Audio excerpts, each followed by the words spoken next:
अब जो प्रसंग चल रहा था कि परमेश्वर कबीर जी अपनी प्यारी आत्मा गरीबदास जी को ज्ञान समझा रहे थे, तो गरीबदास जी ने कहा कि परमात्मा क्या और भी भगवान है जो आप बता रहे हो, कोई सुख का स्थान है?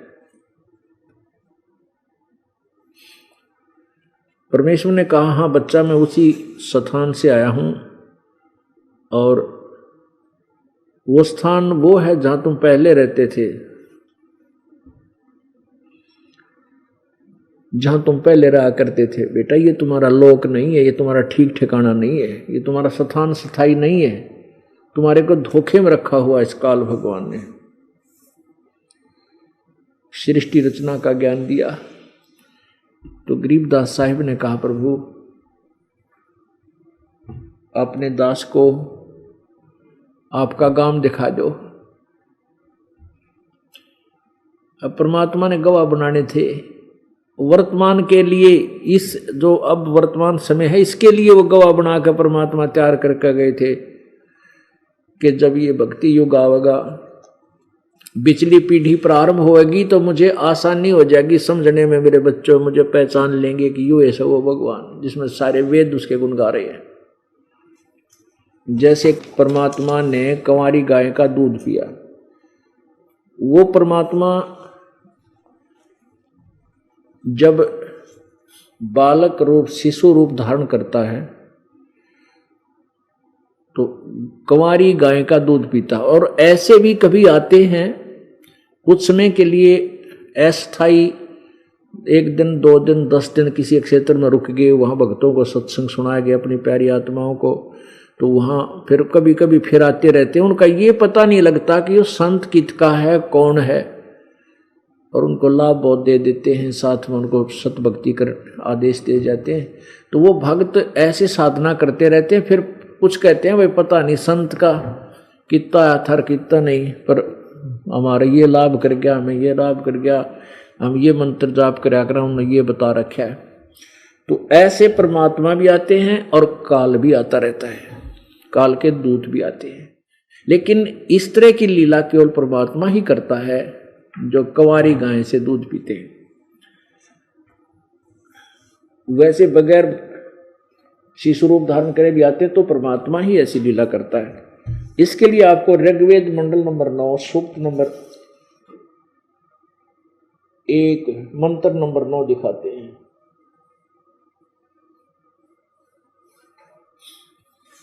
ऋग्वेद मंडल नंबर 9 सूक्त नंबर 1 और मंत्र नंबर 9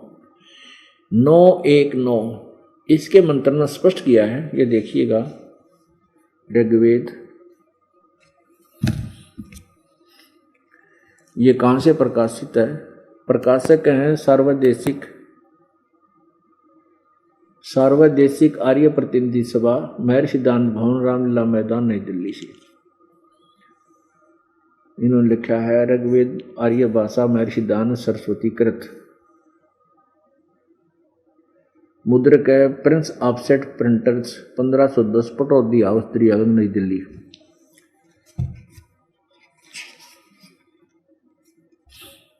ये देखिएगा ऋग्वेद मंडल नंबर 9 सूक्त नंबर 1 और ये मंत्र नंबर 9। अभी इमं अधन्या उत्सरणंती धेनव शिशुम सोम इंद्राय पातवे। इमम माने उस, सोमम माने सोम स्वभाव वाले श्रद्धालु पुरुष को। इन्हीं के शब्दों में पढ़ते हैं पहले। शिशुम कुमार अवस्था में ही, अभी अधन्या सब प्रकार से अहिंसनीय। अभी अधन्या का अर्थ है कंवारी। अधन्या तो बिना दनाई, यानी दूसरे तीसरे भी ना गर्भ रख रहा हो गाय को, उसको अधन्या कह सकते। लेकिन अभी अधन्या का अर्थ है कंवारी, बिल्कुल कभी भी सांड द्वारा परेशान ना की गई, अहिंसनीय। गौवें, इसका अर्थ है कंवारी गौवें तृप्त करती हैं उस शिशु रूप धारण करके जब परमात्मा आते हैं। उसको तृप्ति करती है। बस इतना ही हमें काफी है। अब कहने का भाव ये है कि जब वो परमात्मा शिशु रूप धारण करके आते हैं तो भी यही लीला होती है, और जब वैसे भी आते हैं तो भी अपनी उस समर्थता का प्रमाण देते हैं, जिसका चारों वेद गुणगान करते हैं। ये और लेखक अनुवादक है वेदों का, इसका भी देखिए, ऋग्वेद भाष्यम।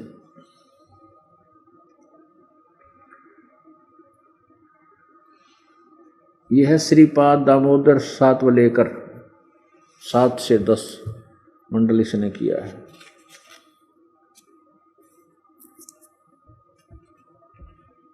ये कहाँ से छपा है ये देख लो। बस महर्षि दान सरस्वती लिखा है इसके ऊपर, संपादक दान अर्पण, प्रकाशक है विश्व मानव उत्थान परिषद, पंजीकृत, सामुदायिक केंद्र पूर्वी कैलाश, नई दिल्ली से।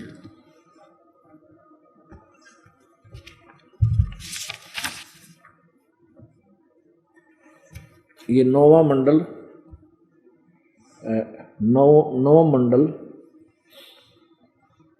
9 और सूक्त 1 है, ये इधर लिखा है सूक्त 1। ये है प्रथम सूक्त, नवम मंडलम प्रथमम सूक्तम, ये प्रथम सूक्त का, और इसका 9वां श्लोक है, मंत्र नंबर 9, मंत्र नंबर 9, इसका यहाँ अनुवाद है। इमम शिशुम, उस पुत्र स्वरूप सोम के साथ, अधन्याधेनव उत अवध्य गौवें इंद्राय पातवे,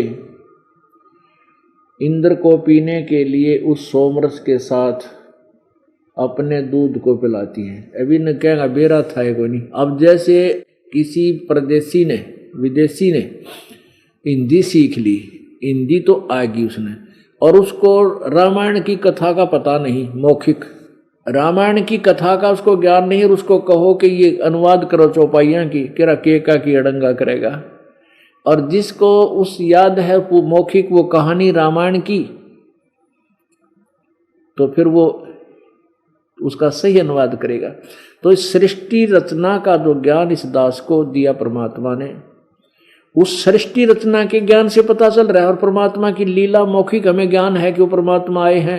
वेदों को पढ़ने से पहले हमें ये कथाएं सुनाई परमात्मा की, उस महिमा की मैं लिखी थी उनकी जीवनी में कि ऐसे ऐसे आए थे कबीर जी, ऐसे दूध पिया उन्होंने। ये संसार समझदा नाई, कहंदा शाम दोपहरे नू, गरीबदास ये वक्त जाता है रोगे इस पैरे नू। इस समय ने याद कर रोया करोगे, मनुष्य जीवन फिर नहीं मिलेगा। या सच्ची भक्ति नहीं करी तो तेरी ब्रान माटी रहेगी। और समझा है तो सर दर पाऊं बहोर नहीं रे, ऐसा दाओ। बोलो सतगुरुदेव।